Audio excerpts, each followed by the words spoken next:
বলছেন এই যে চাঞ্চল্য, এই চাওয়া চাওয়া চাওয়া থেকে এই চাঞ্চল্যটা যখন শেষ হবে, তখন তোমার মন ঠিক ঠিক বুদ্ধিতে গিয়ে সমাহিত হবে। যখন এই বুদ্ধিতে সমাজ চলে যায়, তখন বুদ্ধি যে চাঞ্চল্য এটা নাশ হয়।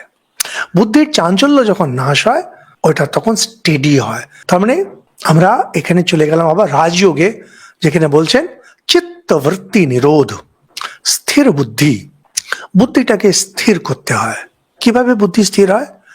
মনে যে নানান রকমের যে চাঞ্চল্য, কামিনী, কাঞ্চন, টাকা পয়সা, নাম যশ, বন্ধু বান্ধব, এইসব, সেখান থেকে স্বর্গ প্রাপ্তি, শুভদেহ প্রাপ্তি, সেখান থেকে আরো উপরে ঈশ্বরের ভক্তি পাবো, জ্ঞান পাবো, সমস্ত এগুলো যখন নাশ হবে, চেষ্টা করে করে, কাজ করে করে, কর্ম করে, তখন তোমার বুদ্ধি স্থির হবে।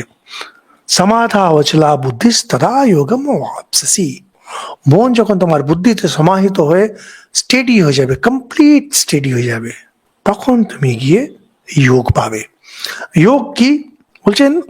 বিবেক বৈরাগ্য দিয়ে যে বুদ্ধির জন্ম হয়, সেই বুদ্ধিতে সমাধি নিষ্ঠা।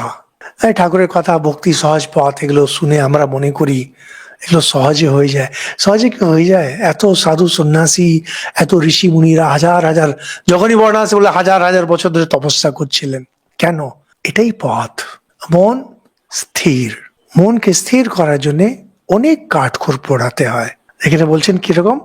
সমাধি নিষ্ঠা। সমাধি নিষ্ঠা হওয়ার জন্য কি হয়? বিবেক বৈরাগ্য দিয়ে যে বুদ্ধিটা জন্ম নেয়, সেখানে কোনো ধরনের চাঞ্চল্য থাকবে না। এটার জন্য দরকার পড়ে কর্মযোগ। কর্মযোগের জন্য আগে দরকার পড়ে কর্ম।